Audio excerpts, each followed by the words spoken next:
Assalamualaikum warahmatullahi wabarakatuh. Perkenalkan, nama saya Nikita Yus dari Prodi Akuntansi Syariah kelas 4. Pada video kali ini, saya akan menceritakan bagaimana sejarah dinasti Abbasiyah mulai dari kemunculannya, tokoh-tokohnya, perkembangan ilmu pengetahuannya, hingga faktor-faktor yang mempengaruhi runtuhnya dinasti Abbasiyah. Yang pertama, munculnya dinasti Abbasiyah. Sejak Umar bin Abdul Aziz itu dari Bani Umayyah naik tahta, telah muncul gerakan oposisi yang hendak menumbangkan dinasti tersebut. Dan gerakan oposisi ini dipimpin oleh paman Nabi yang bernama Ali bin Abdullah dari kelompok Sunni. Kelompok Sunni banyak melakukan kerjasama bahkan dengan orang-orang Persia, dikarenakan mereka dianaktirikan oleh dinasti Umayyah. Tujuan aliansi ini adalah pastinya menegakkan kepemimpinan dari Bani Hashim dan merebutnya dari Bani Umayyah. Oleh karena itu, mereka memanfaatkan kelemahan Bani Umayyah untuk merebutnya.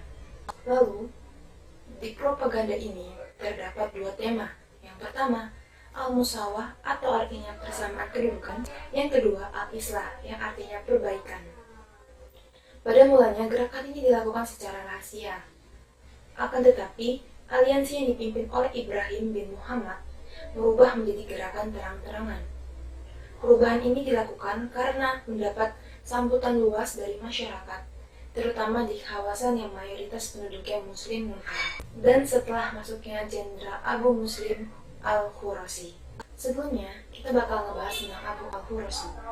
Jenderal ini merupakan budak yang dibeli oleh ayahnya Ibrahim. Dia dilatih dan tinggal bersama Ibrahim, lalu Ibrahim mengirimnya sebagai propagandis ke tanah kelahirannya dan disambut baik oleh penduduk serta membentuk pasukan militer sebanyak 2.200 orang infanteri dan 57 pasukan berkuda. Namun, Ibrahim ditangkap dan dibunuh oleh pemimpin dinasti Umayyah. Lalu pemimpinannya dilanjutkan oleh saudaranya yang bernama Abu Abbas.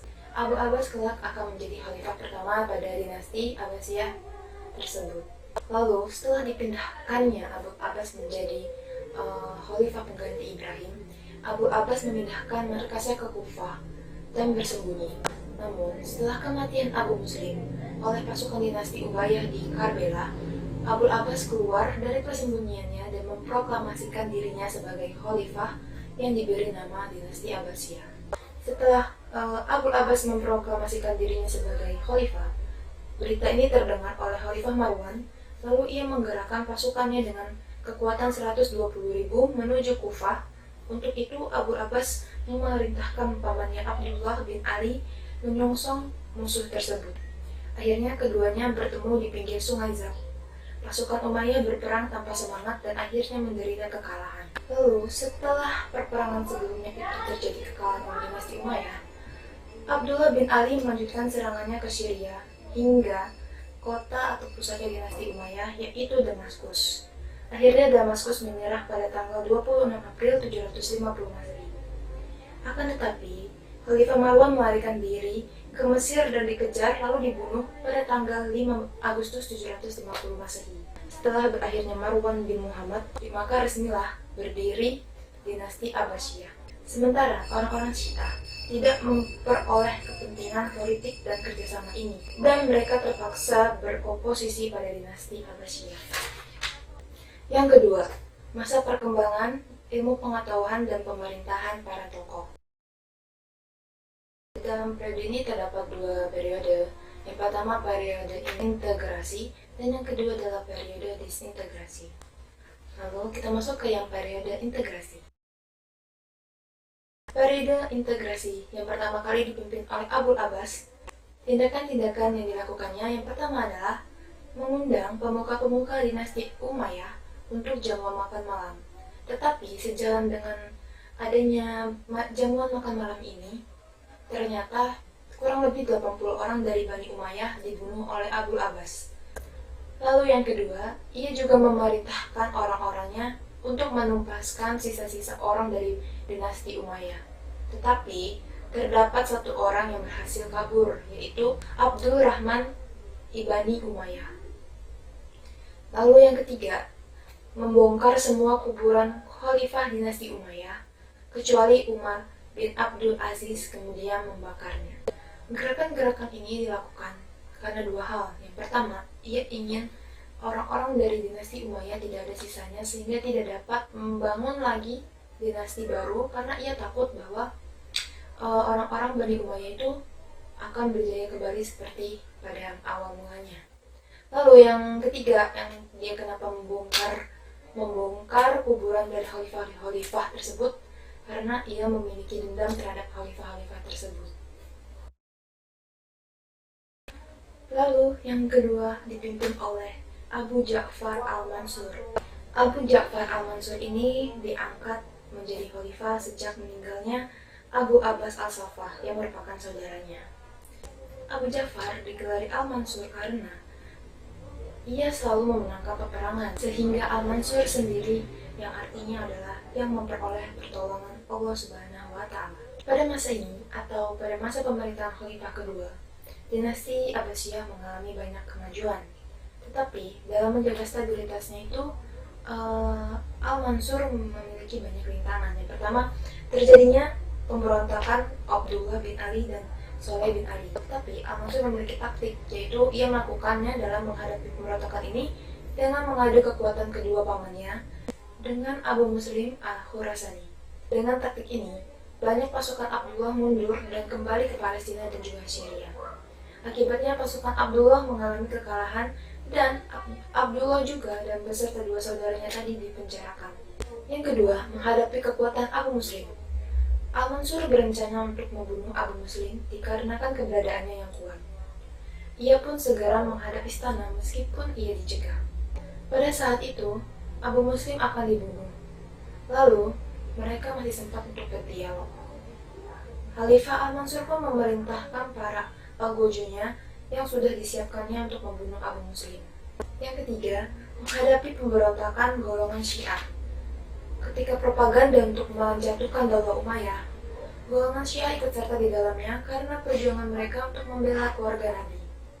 Berdasarkan hal itu, mereka beranggapan bahwa lebih pantas menjabat menjadi khalifah dibandingkan Bani Abbas. Yang keempat, membangun kota Baghdad menjadi lebih baik. Yang kelima, memajukan ekonomi. Dan keenam, mendirikan pusat kajian ilmu pengetahuan dengan mendirikan departemen studi ilmiah dan penerjemahan. Keberhasilan lainnya adalah dalam bekerja sama dengan golongan Mawali. Al-Mansur mengangkat orang-orang Persia sebagai pendukung utamanya. Di antaranya ada yang dijadikan sebagai Perdana Menteri atau sebutannya wazir. Maka jika Daulah Abbasiyah mencapai puncak kejayaannya pada masa Khalifah Al-Ma'mun, hal itu tidak lepas dari dukungan orang-orang Persia. Lalu, pada masa Khalifah selanjutnya, yaitu dipimpin oleh Harun al-Rashid, Daulah Abbasiyah memasuki era baru pada pemerintahannya, di mana terdapat dua raja yang sangat gemilang. Dua raja gemilang itu adalah Harun al-Rashid di timur dan Charlie Magny di barat. Mereka menjalin hubungan persahabatan didorong oleh kepentingan masing-masing, dan ini terjadi pada abad ke-9. Lalu dalam kepemerintahan Harun al-Rashid juga terdapat beberapa peristiwa-peristiwa. Yang pertama, memperindah kota Baghdad dan dijuluki sebagai kota terindah di dunia pada masanya. Kota Baghdad menjadi lebih masyhur lagi, dan juga banyak para ilmuwan dari berbagai penjuru datang untuk mendalami ilmu pengetahuan. Ada 3 keistimewaan kota ini. Yang pertama, prestise politik, yang kedua, supremasi ekonomi, dan ketiga, aktivitas intelektual. Lalu, kepemimpinan yang selanjutnya adalah dari Al-Ma'mun. Di masa ini, pertemuan-pertemuan ilmiah tidak lagi dilakukan di istana, tetapi di balai ilmu atau Baitul Hikmah. Tempat tersebut berfungsi sebagai akademi, tempat penerjemahan, dan dengan demikian terdapat 3 aktivitas ilmu pengetahuan. Yang pertama, adanya diskusi ilmiah di kalangan para tokoh dan ahli, lalu dilakukannya penerjemahan buku-buku secara besar-besaran, dan ketiga, didirikannya perpustakaan. Namun keberhasilan dari kemajuan intelektual ini terdapat faktor-faktor yang menunjangnya. Yang pertama, kesejahteraan hidup melalui perbaikan ekonomi. Yang kedua, ilmu pengetahuan dihargai.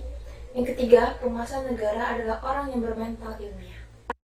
Jadi, seperti itulah khalifah-khalifah yang memimpin pada dinasti Abbasiyah. Terdapat 4 khalifah. Yang pertama adalah Abu Abbas, yang kedua adalah Al-Mansur, yang ketiga adalah Harun al-Rashid, dan yang keempat adalah Al-Ma'mun. Lalu yang selanjutnya kita memasuki perkembangan ilmu pengetahuan pada dinasti Abbasiyah. Perkembangan ilmu pengetahuan pada dinasti Abbasiyah. Yang pertama, ilmu kedokteran. Ilmu kedokteran ini memang sudah ada pada zamannya Rasulullah SAW. Namun, pada masa dinasti Abbasiyah berkembanglah setelah mendapat pengaruh dari Judi Safur dan Iskandaria. Tokoh-tokoh besar kedokteran Islam pada masa ini diantaranya adalah Ali bin Rabah al-Tabari, Al-Razi, dan Ibnu Sina. Yang kedua, ilmu matematika, di mana pada masa dinasti Abbasiyah ditemukannya penggunaan angka 0 atau disebut dengan sifir. Salah satu tokohnya adalah Al-Khawarizmi. Dan yang ketiga, ilmu astronomi. Ilmu astronomi pada masa ini digunakan untuk menentukan waktu sholat, waktu fajar, dan menemukan bulan di bulan Ramadan, serta menentukan arah kiblat. Contoh tokoh yang terkenal adalah Subit bin Quro, Hunayn bin Ishaq, Al-Abudi al-Battani, dan yang paling termasyhur adalah Yahya bin Mansur. Lalu di dalam ilmu astronomi ini, secara bersamaan berkembang juga ilmu fisika, yang turut berkembang dengan tokoh-tokoh yang terkenal seperti Ibnu Sina, Ibnu Al-Haytham, Al-Biruni, dan Al-Kazim. Lalu yang keempat adanya ilmu kimia. Tokoh-tokoh yang terkenal adalah Jabir bin Hayyan, yang disebut juga bapak ilmu kimia muslim, dan yang kedua adalah Al-Maghriti. Yang kelima, ilmu farmasi. Ilmu farmasi ini digunakan sebagai pelengkap ilmu kedokteran, sehingga dokter-dokter muslim menulis tentang farmasi dan botani sebagai 2 ilmu yang sangat berguna dalam pengobatan. Tokoh-tokohnya antara lain adalah Ibnu Sina dan Al-Biruni. Lalu yang keenam adalah ilmu geografi. Munculnya akibat perkembangan kota Baghdad sebagai pusat perdagangan. Hal-hal itu mendorong umat Islam untuk mewujudkan keamanan dalam perjalanannya. Tokoh-tokohnya yaitu Ibnu Khordazabah. Lalu yang ketujuh adalah ilmu falsafat. Kaum muslimin baru mengenal setelah mereka bergaul dengan bangsa-bangsa lain seperti Yunani, Persia, dan India. Filosof muslim yang pertama adalah Al-Kindi. Filosof besar lainnya adalah Ibnu Sina, Al-Farabi, dan Al-Ghazali. Faktor-faktor kemunduran dinasti Abbasiyah. Yang pertama, periode ini ditandai dengan menurunnya kekuasaan khalifah di bidang politik karena dilanda perpecahan. Faktor-faktor lainnya antara lain, pertama tekanan dari orang Turki. Lalu yang kedua, tekanan dari Bani Buwayhi. Tekanan Turki Saljuk. Yang keempat, ketidakmampuan para khalifah. Yang kelima, rasa tidak puas rakyat terhadap pemerintah. Yang keenam, luasnya wilayah kekuasaan dan lemahnya ekonomi. Yang ketujuh, persaingan Sunni Syiah. Yang kedelapan, serangan Mongol terhadap dinasti Abbasiyah. Lalu, dalam kemunduran dinasti Abbasiyah ini, muncullah dinasti-dinasti kecil. Faktor-faktor penting yang menyebabkan kemunduran Bani Abbas sehingga banyak muncul dinasti-dinasti kecil Baghdad. Yang pertama adalah luasnya wilayah kekuasaan Daulah Abbasiyah, sementara komunikasi pusat dengan daerah sulit dilakukan. Yang kedua, ketergantungan terhadap khalifah kepada mereka sangat tinggi. Yang ketiga, penguasa Bani Abbas memiliki beratkan terhadap pembinaan peradaban dan kebudayaan daripada politik dan ekspansi. Lalu, dinasti-dinasti apa saja yang muncul? Yang pertama, itu di bagian barat muncul dinasti Idrisiyah di Maroko. Lalu yang kedua terdapat dinasti Aghlabiyah. Yang ketiga dinasti Turuniyah di Mesir. Yang keempat dinasti Isidiyah.